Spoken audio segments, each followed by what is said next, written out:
Welcome everyone to episode 44 of Missing Pieces. My name's Greg, and this is the podcast where I discuss my life, LEGO, and anything else that's on my mind each week. This, of course, is available on YouTube where you're probably watching it, but it's also available everywhere the podcasts are available, including Apple Podcasts, including Spotify. And I've come to the decision that I'm going to stop saying that at episode 50. I think at that point, or maybe even at this point, everyone knows that you can also listen to this, but the only reason that I really say it is because most of the LEGO podcasts that you watch on YouTube aren't actually podcasts. They're videos.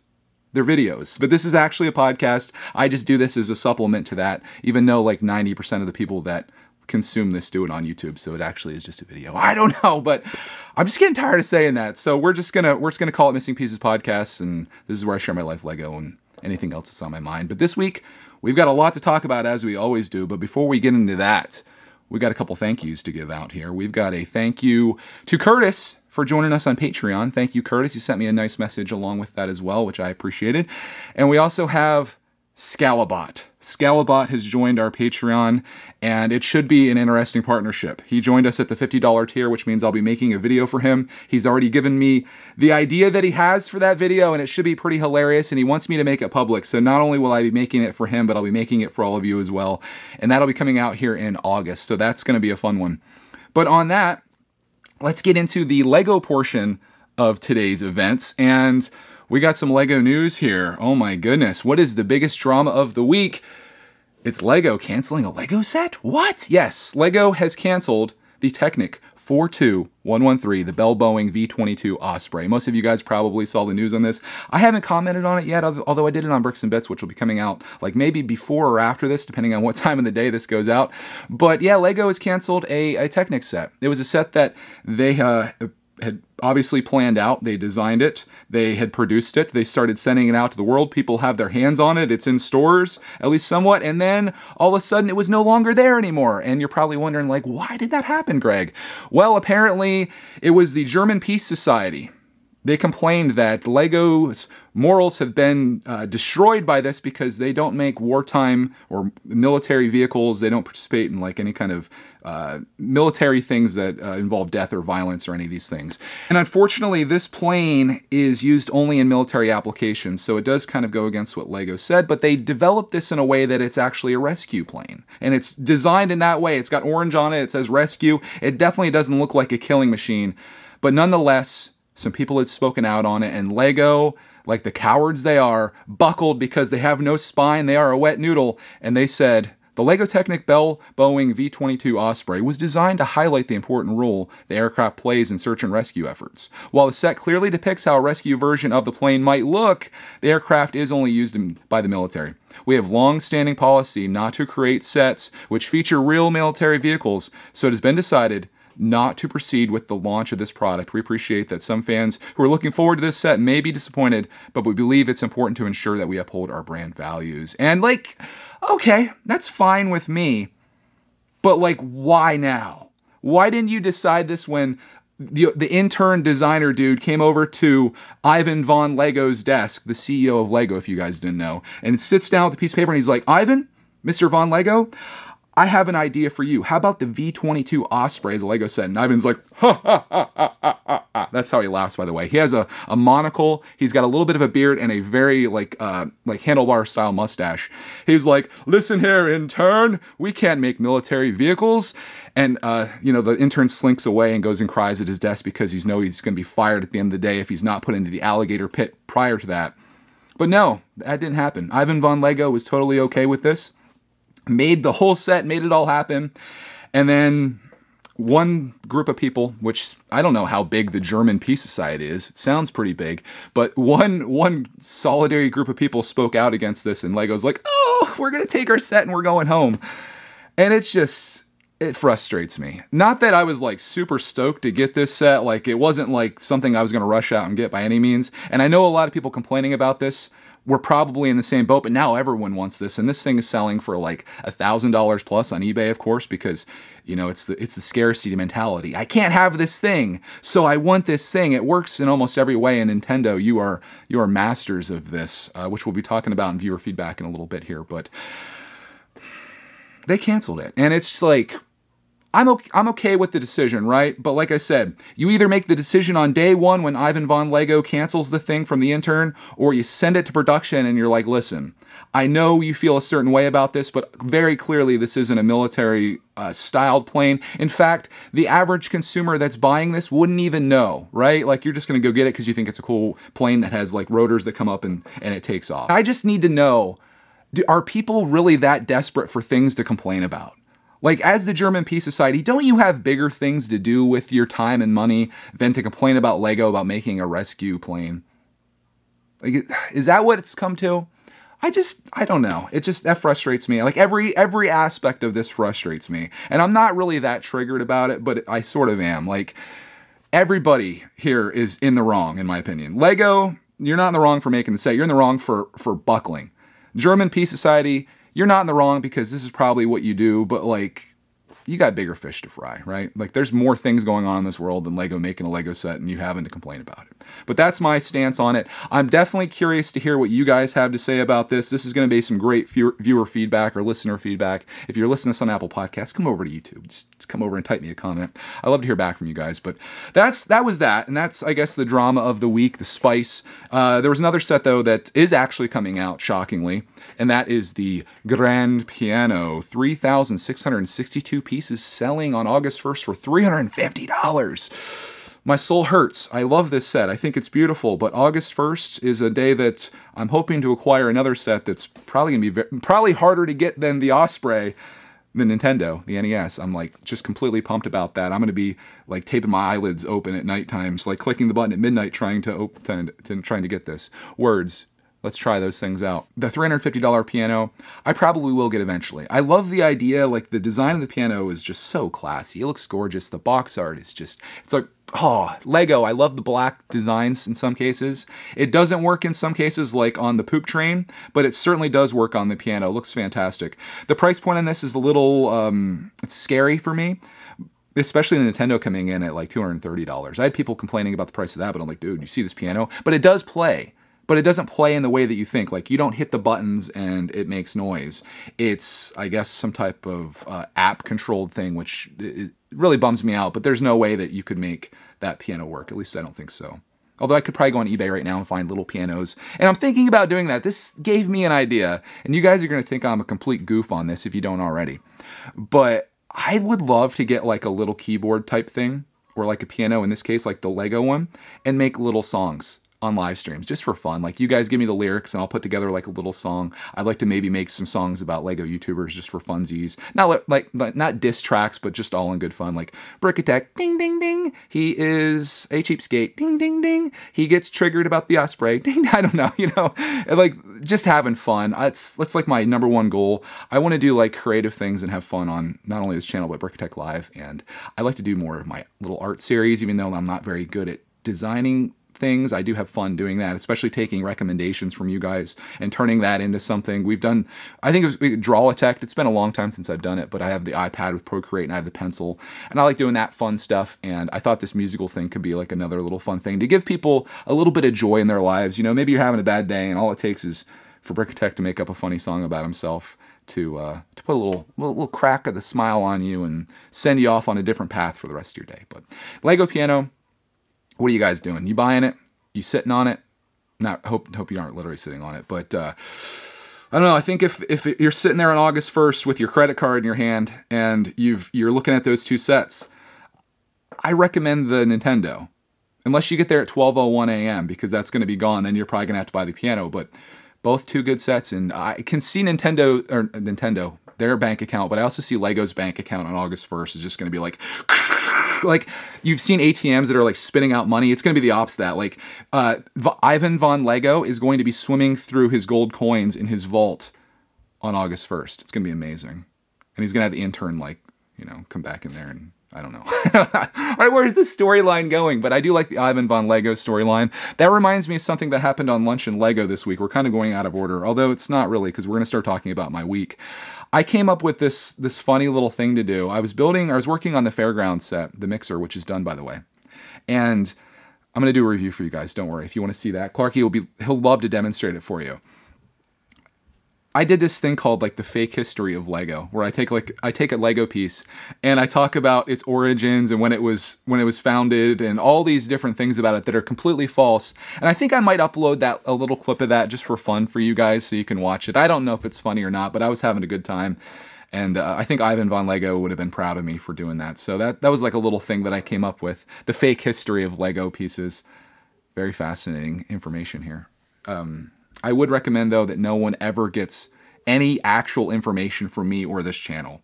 This is all for pure entertainment purposes only. Don't go into... Hell, Mellow Cat's sitting outside here. I just looked out and she's staring at me. Very creepy. Don't go anywhere saying anything as though it's a fact that you got from me, because you're going to look like a fool. Trust me, I'm a doctor. Anyways, let's talk about my week. First thing of the week, which happened literally upon clicking the upload button to this video last week, which was 43, my video got demonetized. I got a copyright strike on episode 43 of Missing Pieces because of a little joke that I made that I thought was funny, where I was getting all hyped up and I told myself to calm down. So, and some people didn't even get the joke, which makes it even worse, but I said play some Enya, because Enya is historically, if you look up Enya, E-N-Y-A, it's very like calming, soothing music. And I played a little bit of that in the background as I was talking for 24 seconds. I played a little bit of Enya while I was making a 45-minute video. So 24 seconds out of 45 minutes. And Warner Music Group was like, you're stealing our work. Your video's demonetized. Not that these videos make any money anyway. I think the average Missing Pieces video probably makes like $5 on a good week, and it's because I don't put any mid-roll ads in these. I really can't stand that, especially in a video like this, where it's like me just having a conversation with you, and I'm in the middle of a sentence and an ad pops up. That is just, it completely takes you out of the element. And I would rather not make any money on these videos than make a couple extra cents because you just got shocked into an ad right here. Play an ad, Greg. That would be so funny. I might play an ad right there just for fun. I hope you guys enjoy that. Hope you appreciate that. That way I can do a joke that actually makes money and doesn't like take all that away from me. But yeah, the little Enya joke, I hope there was a couple people out there that appreciated it, because it cost me dearly. I could have almost went to Walmart and bought, like, after taxes and things, I almost could have bought a poly bag for what I lost on that. So sad days. I could have got like a McDouble. I could have went to the dollar menu in McDonald's and I could have got like a McDouble. Maybe like, I don't know what's on the dollar menu these days. Nuggets? No, I don't know. I should probably start this episode over again. I won't.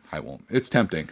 Just like, oh, Ivan von Lego, Enya. Where is this even going? What are you doing here? What are you doing with your life? What am I doing with my life? This is like the biggest question that I could ever pose to anyone. But anyways, the Enya demonetized my video. Warner Music Group, they destroyed me, and I've been salty ever since. Not really. My life went on just the same. You guys enjoyed the video anyway. I don't know. On to the next thing. Let's talk about Clarkman making videos. That's right. Clarkman is now recording his own videos. Obviously something that he sees me do all the time and that he's a part of.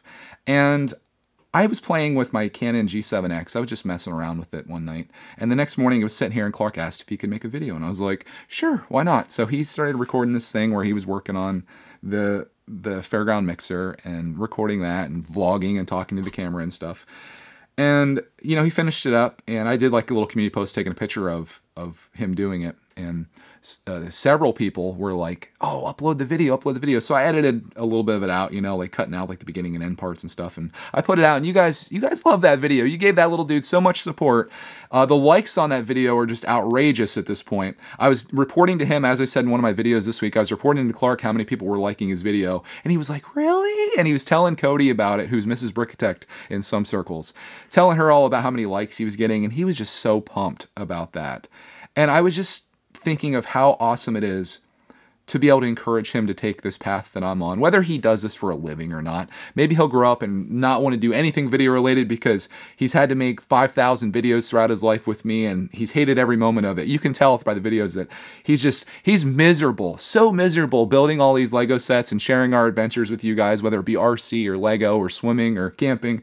He hates every aspect of it. I've literally had people comment that. You can tell Clark doesn't like making the videos or being in the videos. I'm like, are we watching the same video here? Like, he probably motivates me more to make videos than you guys do, but nonetheless, Clark is making videos. I decided that maybe it'd be better to give him a better camera with a wider lens on it that's always in focus, because there was a lot of that video was out of focus, but he's a beginner. At 5 years old, Clark was making better videos than me than when I was probably 27. So he's definitely got an advantage on me. Also, his personality just comes through in the videos too. He's a great vlogger. I think he's got a bright future ahead of him, especially considering he's got 100,000 fans here that love to see the things that he's doing. But I gave him my GoPro. He recorded a tour of his room. So that was earlier this week. And he's also, yesterday, he wanted the GoPro again, and he took it outside and was gone for like 30 minutes. Apparently, he recorded like all this footage of the chickens and things he's doing outside. At one point, I think he fell down out there, and that was on video. Cody saw him from the window, and he fell down, and he got up, and he was still vlogging. Like, he's dedicated to the craft. But, you know, I got all this footage, and I don't know if I'm going to just keep uploading these videos of Clark Mann's, days in his life or whatever. I'm sure some of you guys would love to see that, but I feel like it could get a little much, especially when he's recording at the level that he is. So what I was thinking about doing with this footage is saving it all, not editing it in any way, just putting it onto an external hard drive and just keep doing that until it fills up. I'll get like a 5 terabyte hard drive, let Clark fill that up, and then, just keep doing that. But when he turns 18, give him all this footage of when he was a kid.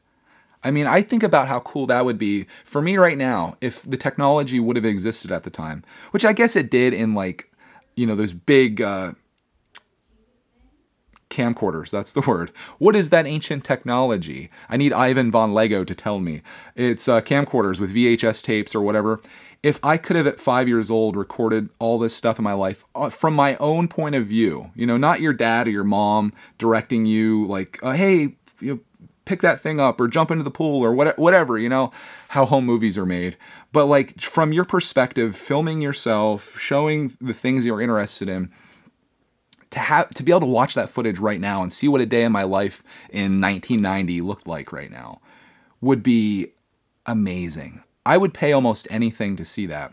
And maybe for Clark someday. I know that it's not as special anymore because we have, these camcorders that are in our pockets at all time and take thousands of photos and hundreds of videos. But to have this unaltered footage of him doing whatever it is that's on his heart at the time, and to be able to watch that maybe when he's 18 or 20 or 30 or 50 or whatever, I think could be something really special and maybe one of the coolest gifts that I could give him, with the exception of all the memories that we've recorded here that I've made videos on, that I've shared with the world. But yeah, it was just an idea that I had. I'm curious to see what you guys think about that. Do you think, my only thought about it is that maybe there'll just be too much. Will it be overwhelming? Like, what if your dad right now just handed you like 35 terabyte hard drives of footage and he's like, here's all your childhood. Would you even sit down and look at it? I think it'd be curious, right? I love going through old photos. Like I found this little thumb drive or whatever that I put in, and it was all these photos from like 2007 or something. And I was looking through, I'm like, oh my God, this is like a time capsule. So I guess if anything, that's like my whole goal. I've talked about this before. My goal in this channel, and not only brickitect, but Greg's World more than anything, is to create this video time capsule of my life. And to be able to look back on it someday and see what my life was like in 2011 or 2012 or 2020. How did I deal with these things and what was going on in the world at that time? It's all here. And this series especially, like I was talking about this maybe with the patrons the other night on our Friday night stream. I was talking about how this podcast itself to me it's my audio journal. And I mean, it's a video journal as well, but it's to have a journal that you sit down and write in is one thing. Like, and you could go back and read those words. But I feel like when you craft words on paper, you tend to filter yourself a little bit more than when you're just being raw here on camera, you know, and just talking what's on top of mind. And it'll be neat to someday look back on these videos. I've only been doing this now for 44 weeks, but to look back on these videos someday and be like, oh, that's what I looked like in July of 2020, and that was what I was talking about. Who's Ivan von Lego? I mean, all these things could be just like really cool to experience and have for the future. So everything that I do here, for me, is an investment into a future self that doesn't exist yet. And I don't know. I just think that's kind of neat and interesting, and maybe something for you to think about. Maybe you are 13 years old right now, and you want to make a video for yourself for when you're 23, 10 years from today. So here's an idea for you, and I would love it if you did this. And I want you to come back in 10 years on Missing Pieces episode number 600 and something. I want you to make this video to yourself today, talking about your life. Make sure you're on camera, okay? Even if you don't feel comfortable doing that, you're going to be the only person that ever sees this. Make a video of yourself talking about your life, the things that you love right now, the biggest fears that you have, the struggles that you have, what you dream of for the future. Make that into a video, and anything else you want to include.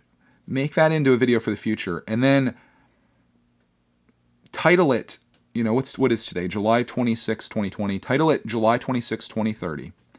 And then, I don't know if there's a service where you can email yourself something in the future, but I know you can, if you have a YouTube channel, you can schedule videos out, and you could do this for 10 years into the future. I think Mr. Beast did this once. He made a video to himself like 2 years into the future. And I'm sure other people have as well. In fact, there's going to be a video on Greg's World that you see on August 24th, I think. That is us shopping in Walmart in August 24th, 2019. I made it for 1 year out. So it's kind of where the idea came from. But I think your future self would really appreciate seeing this. And it could be really fascinating to watch. So just an idea, just something thrown out there. You'll thank me later because it'll be really cool. It's going to be really cool for your future self. And I'll have forgotten all about this, and you come back 10 years from now and you tell me how amazing it was. Or just don't do any of that. Don't listen to anything I say. I already told you don't listen to anything I say. Now I'm telling you, listen to what I say. Listen to selective things, guys. All right, what else happened this week? Let's move on here. Got a new set. Stranger Things Upside Down. Haven't opened it yet. I finished the Fairground Mixer. I'm still working on that. I'm excited to get into that set. I'll be taking you guys along with me on the build process. That I think I'll be doing like little live streams here and there. If you're not subscribed to Brickitect Live, I do some content over there. Go ahead and give it a sub. That's where I post all my live stuff. If you like this type of content, you'd probably enjoy that as well.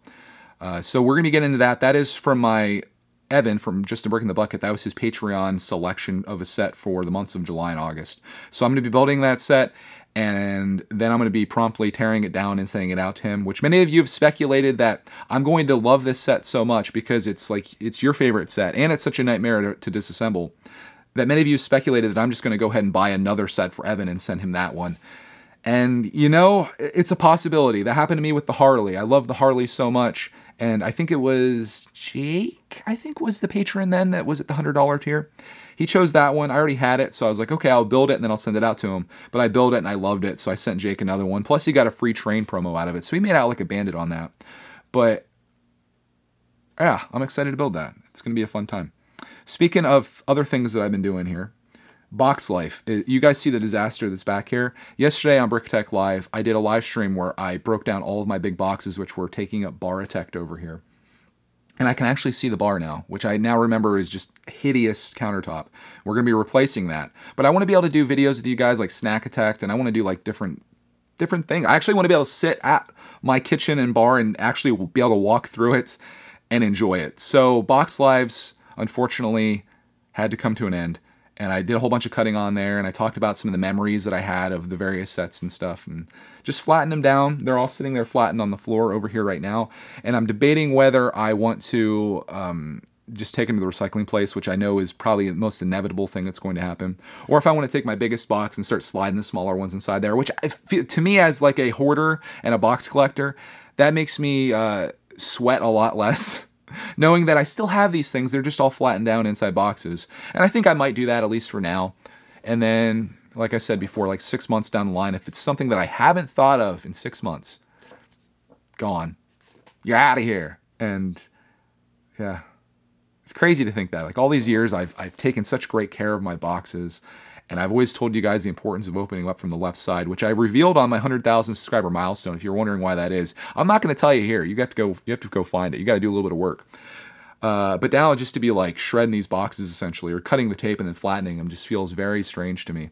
But as I said before, the way that Clark and I have collected Lego over the last, I want to say just 3 years, has been excessive to say the least, and just not sustainable. Which, speaking of that, I'm going to share a video with you guys, I think this week. I found a photo, going through my photos, I found a photo of my Lego collection at the end of 2016. And it doesn't even take up one of these shelves. It's fascinating to see. And I thought it'd be fun just to do like a little, like, I guess throwback video where I show that photo and we look at the sets that are on the shelf. Many of them that weren't built yet.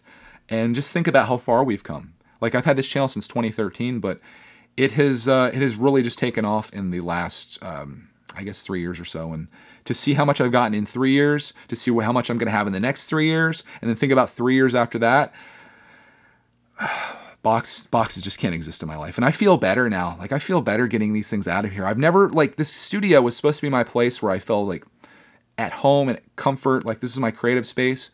And thus far down here, I felt nothing but like stress and anxiety because of how disorganized it is, and the boxes certainly don't help that. So I'm pretty happy to have this eliminated. Now that we covered the Lego portion of today's events, there's not much non-Lego this week, honestly. The coolest thing that we did this week is I found a new swimming spot for me and Clark, or Clark and I. I know there's this creek that runs by the bicycle path, and I was like, I wonder if there's a good place to get down there, because you go across this bridge where it crosses. So I took my car down. It's not too far from our house, and I kind of kept driving along until I found this spot. So I pulled off, and you could walk right down, and it's not like super deep there, but it was like 90-some degrees, and it was just glorious getting in there. There were some deer. So frustrating. As a vlogger, the most frustrating thing that you could ever experience is not having your camera when you need it. And I'm down there filming all kinds of stuff, and it was fun. And I set my camera down because I was like, okay, that's probably enough. Let me just enjoy swimming here. Literally set my camera down, come over, and I start swimming by Clark. These 3 deer walk right across the creek, like just down from us. And I'm like, no! So I'm going back to get my camera. I'm like slipping on these rocks. Grab my camera, and I'm like set up to film because I'm like, they're going to cross back, right? No, they didn't. So I missed it. It was probably the coolest thing that happened that day, and it was the one time I didn't have my camera. But I shot like a really cool little vlog of me and Clark swimming around and stuff and having a good time. And, you know, just another one for the time capsule. So that was the coolest thing. I would love to tell you the movie of the week, but we didn't watch any movies this week. I would love to talk about gaming news of the week or gamer tech news. No video games. I didn't do anything of the sort. I don't honestly know where this week went. Things seem to go so fast. What did I do? Where did this week go? I think I may have traveled through some type of wormhole or something and ended up here on Sunday again, because it's like, what did I do? Where did I go? We're supposed to go camping this week, but then like the day we're going to go, it was pretty crappy. So we're going next week. That's going to be a camping experience. Probably going to do some rock crawling and stuff. I know this afternoon, I think, even though it's super hot out, Clark and I are going to go run some RC trucks and stuff. I'm excited about that. He's always into that. And I've got some like new batteries and stuff so we can run a little bit longer. But yeah, not much outside of Lego. Most of you guys, like, you're used to coming here and it's like, this is the life podcast with a little bit of Lego mixed in. I guess in this case, it's the Lego podcast with just a pinch of life. But that was my week. I'm curious to hear what you guys had about your week. I always do this thing now on Patreon. On our Friday night streams, I do this thing where we talk about your success of the week or your victory of the week. I'd like to know what your guys' was. What was your thing this week that was like the best part of your week? Was it seeing the deer cross the creek that you had your camera out for and you captured the whole thing? Was it you got your hands on an Osprey somehow before it went out of stock and you didn't have to pay $1,500 for it? Maybe you, I don't know. Tell me what happened. What was the best thing that happened in your week? I like to do like some positive stuff, you know, because there's so many negative things out there in the world that when you start like sharing positive things, it just makes it makes you feel good, right? So that's that. And now I guess we'll get into the final segment of Missing Pieces, which is listener feedback / viewer feedback. Most of this is about the Nintendo because I was straight up geeking out on that last week. And I think that's okay because it's going to be the best Lego set that I've ever built. I just haven't built it yet. First comment comes from Brian, who says, make a mock of the Nintendo Power Glove when you get the set. Ooh, that'd be so cool. I could see a lot of people getting into like the extra Nintendo things. I saw a reply to that comment that said about building Rob the Robot. I'd like to build the Zapper. Dude, oh my God, that's what that set's missing. Although the German Peace Society would be up in arms, literally, about it if they included the Duck Hunt Zapper with the set. They're like, Lego, you can't make a gun. How dare you? Kids are going to be so violent. Pull this set from the shelves. And Lego would be like, sorry, master, sorry. Pulling this set off the shelves right now, even though it's been revealed and released and people are owning it. I'm angry. Okay, let's not get angry here. Next comment comes from 501st Bricks. He says, or she says, it would be cool if Lego makes Mario Kart sets like Micro Fighters, if Lego ever would make Mario Kart sets. I agree. Take my money, Lego. It's yours. Where's my wallet is right here. I'm handing it to you, Lego. Double pack Mario and Enemy Bowser with their car, $20. I'll take 10 of them. Actually, I'll take one, but you know, we get the idea. Mario Kart would sell like friggin' hotcakes. You got the little Mario minifig, you got the Bowser, you got the car. Maybe you could even spice it up and make a Mario Kart track that they could run down. It'd be fantastic. And I plead with you, Lego. I hope it's in the cards in the future. You've done the crazy thing first, right? You got that out of your system with the Mario play packs or whatever the heck those things are. Now you've made the epic thing. You got the epicness covered with the Nintendo. Now give us the thing we all want, the Mario minifigs, and the best way to deliver that is through Micro Fighter style Mario Kart stuff. Let's just do it. Or if you want to make a Smash Brothers set that has all the characters too, I'd be down with that. But this would be a cheap way to get the characters you want. So 501st Bricks, I don't know what we need to do. If only we had as much power as the German Peace Society, maybe we can make Lego make the Mario Kart stuff. Or at the very least, make them cancel it. I don't know. Next comment comes from Apprentice Bricks, who says, imagine how bland a Lego Xbox Series X would be. Haha. I agree. I could probably build that for you right now. It'd literally just be a box, a black box. Done. 500 pieces, $3,000. Done. Way to go, Lego. Okay, next comment comes from Penn Plays, longtime supporter here on the channel. He says, wow, this amiibo line, y'all brought me back. I remember countless times waiting in line for these things. Such wonderful memories, and the figures were almost always excellent. Seems as if they're making less these days, which is truly a shame. Yeah, we know what's truly a shame is Thomas. I know this is completely unrelated to anything you just said, Penn, but I agree. I never collected Amiibo, but I can appreciate them. In the same way that, like, they're cool just for figurines, in the same way that Hidden Side sets are cool without the app. I was thinking about Thomas and Friends, and how, when Clark was, like, hardcore into it, just how much we would go to the store and there would be so many things there and so many things to like buy and enjoy and things we didn't have. Now it's like I don't see Thomas stuff anywhere. I know the only two guys that I know that are like fans of it right now are like Leo Kim and Brixar, or Trainsar, his alternate ego. But like, what happened? What happened to Thomas? Does anyone know? Like, did it change hands? Are kids just not interested in it anymore? Why can you not find Thomas stuff anymore? Target is wiped out. Walmart pretty much just got rid of the Thomas selection in my store. So. Mysteries, unsolved mysteries of missing pieces. Next comment comes from Christopher Mitz, who's a Patreon detector. He says, hours in front of the TV playing Nintendo with my brother and dad with mom watching, then going to SNES, N64, GameCube, etc. Greatness. Dude, memories. You and me, we grew up in fantastic times in video gaming. Kids today too, I imagine, but like, yeah, like those memories. I remember fighting for the TV because like the Nintendo was hooked up the TV. Mom and Dad didn't necessarily want to watch me play Mario for 25 hours today, but you know, it was like getting that time. And then I got my own TV, so that kind of helped. But yeah, dude, like those memories are something you always cherish. Just think, Chris, if you had the ability to vlog your life back then, you would have filmed yourself playing Nintendo and talking about how much you love the new Super Mario Brothers 3 game and how incredible it is. And then you send that to yourself today, right? Right? Jenny has the next one here. She's also a Patreon detector. I just pick good comments. I'm not picking people out for that reason. But Jenny says, Atari was my first gaming system, but I remember my parents getting my sister and I the Nintendo system for Christmas. So many good memories playing all the games. I'll definitely never forget up, up, down, down, left, right, B, A, start. Anybody? If you like tough as nails games, you know what that code is for. Leave it in the comment if you know. Brick Tony has the next one about Nintendo. Says, I just wanted to express my opinion on the LEGO NES set. I'm a young adult and I don't have any nostalgia with the original NES like a lot of older people do that grew up with it has. But I'm a huge Nintendo fan. So I'm probably going to get the set because I'm a fan of Nintendo and not because I have nostalgia or a personal bond with the console or experience. That's interesting because I feel like younger kids maybe would just be like, you know, because like I said in the last episode, if Nintendo made an Atari, I think it would be cool, but I wouldn't be like clamoring to get it in the way that I'm trying to get this Nintendo because I didn't have experience with that. But it's interesting to see you as a Nintendo fan are interested in the set for that reason. So that's cool. And it makes me a little worried too because I don't need to be competing with you to get the set. I'm already competing with all of the LEGO people. I'm competing with all the Nintendo people to get this thing. And now we got Brick Tony over here trying to get this thing just because he likes Nintendo and LEGO. Brick Tony, do you mind just holding off for like, I don't know, like a week or so? Maybe like a month? Maybe a year until you get that set just so I can secure one? I'm just asking as a friend. Anyways, next comment comes from Jackson Media Legos who says, I think LEGO realized the NES would sell so much that they could afford to help us out and make it cheaper with everyone than everyone would expect. I wish that was the case.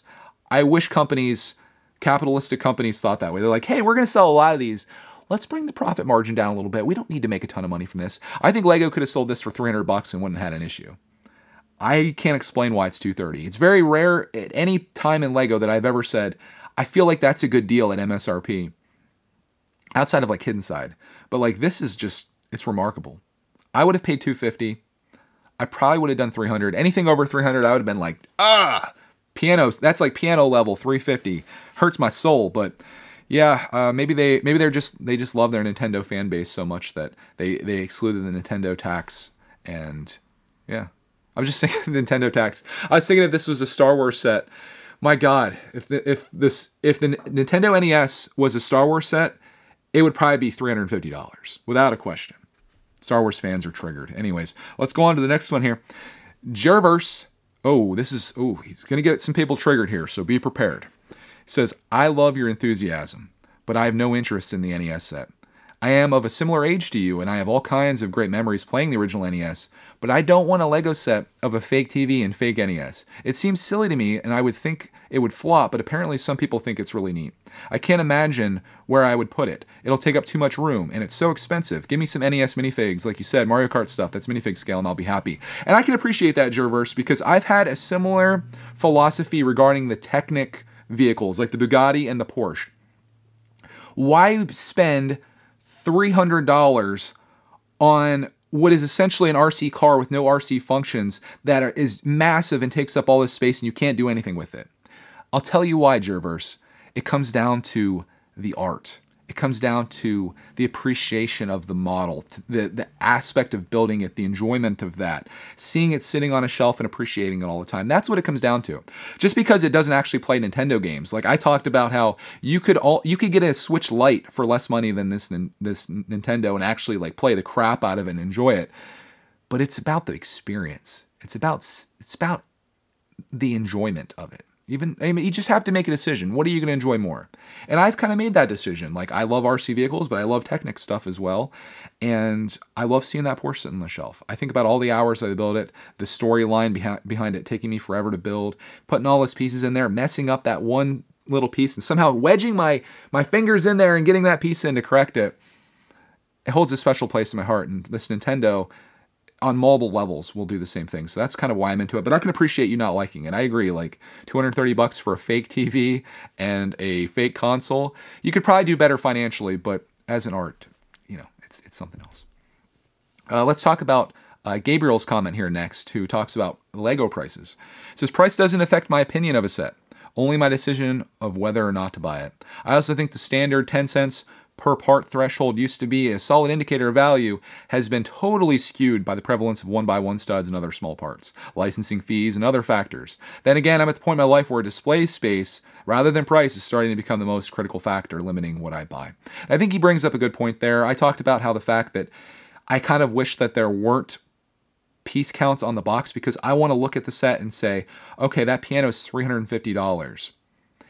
Will I get $350 of value, enjoyment, or happiness out of it? If the answer is yes, buy it. If the answer is no, don't buy it. But then don't look at the piece count and be like, oh, It's 8,000 pieces. That's a fantastic deal. I'm going to buy it. Or, oh, that's only 3,600 pieces. It's okay now. Don't let that be the deciding factor. How does it make you feel? What does it bring to your life? If you get the value out of a Star Wars set that's way overpriced because you love Star Wars, I'm all about it, man. I'm not gonna hate, and I don't think you should be hard on yourself for that. But great explanation there, Gabriel. Well written too. Perfect punctuation and everything. Oh, you get those comments, and then you get the 17 people saying they're first. And it just really makes you appreciate the good ones. So thank you, Gabriel, for your comments. And now we get into, oh man, maybe even more controversial than the Osprey. Lots of controversy here in the last episode and this week. We need to talk about the most controversial topic of all, is how we're going to send this out. And that is the favorite or best flavor of Pringles. There's a lot of discussion here on this in the comments. I already told you what the best one is, which is sour cream and onion, but some people seem to have other opinions, starting with Sally, who says that honey mustard Pringles are the best. Sally, don't make me come after you. Anyways, Brody says ranch is the best Pringle flavor. Nuff said, he says. Nuff said. He's so confident in it. He says, nuff said. Brody, what are you still... I'm just kidding. Oxy says, best Pringle is original flavor. Do you have no taste buds? Do you have no taste buds? Are you not entertained, Oxy? Original? You could have gone with barbecue. You could have went salt and vinegar. You could have went cheddar. You went original? That's salty original? I'm disappointed, Oxy. Very disappointed. I hope to... I'm going to have so many enemies after this. Jaker Snaker. Okay. This is my man right here. He says sour cream and onion for sure. Number one Pringles. That's my guy right there. And then we've got Cold Tacos, who's wrong once more. He says barbecue Pringles. So, I mean, you got a lot of people there spouting off, you know, obviously inferior flavors of Pringles, but at least Jake or Snaker came through with sour cream and onion. If you believe differently, you're more than welcome to put your case into the comments down below. I won't insult you too hard. Nothing worse than what you saw here, but you just need to know that you need to get into the way of life that is sour cream and onion Pringles. This video is brought to you by sour cream and onion Pringles. I figured since last week we lost our monetization thanks to Enya, I had to bring a sponsor on. So the whole Pringles thing was like, it was almost like a subliminal advertisement. I don't even like Pringles. I don't want any part of them. But Pringles approached me and they're like, you know what would really help our sales is if you talked about Pringles in your Missing Pieces episode. And I was like really looking to sell out on this channel. So I was like, done deal. So they paid me an exorbitant amount of money to talk about the best Pringles flavor and get you guys talking about it. I'm sure some of you in the last week have probably walked like zombies to the grocery store to buy Pringles. In the same way that if LEGO makes this War Machine Osprey, all of you guys would join the army and or go out and just start shooting each other. It's a known fact that you're all very susceptible to subliminal advertising and, you know, you don't have a mind of your own, apparently. So, yeah, that's where that went, and I'm just happy to now be a multi-millionaire through Pringles. Which, you know, on a serious note, though, we'll finish on this. I tried a new Pringles flavor that many of you probably haven't tried because you're not a UK-itector. From the great man himself, Craggle, he sent me the prawn cocktail Pringles. Solid number 2. They're not paying me to say this, at least. Solid number 2 behind sour cream and onion. If you can get your hands on the prawn cocktail Pringles, or if you're a UK-itector and you have access to such glorious things like prawn cocktail Pringles and mini fingers, I envy you like no one else. But give them a shot. I think you'll enjoy them. And I think on that, how do we end the episode like this? I should probably go back through viewer feedback even more. How do we end the podcast on Pringles talk? I don't know. You just never know what you're going to find here on Missing Pieces. I hope you found some type of level of enjoyment or inspiration or something out of this episode. I have a great time recording these. It's my favorite thing that I do each week. If you'd like to support this ad-free episode with the exception of the Pringles ads, there's a couple things you can do. You can join our Patreon. We'd love to have you over there. We do lunch and Lego where we sometimes eat Pringles, oftentimes build Lego sets, very many times give you the fake Lego history. Also, Friday night patron streams are always a hoot. We've got about 20 people there every single night that we do it. Every single night that's Friday. And it's just a fun, like, intimate time where we can talk about whatever's on your minds or on mine.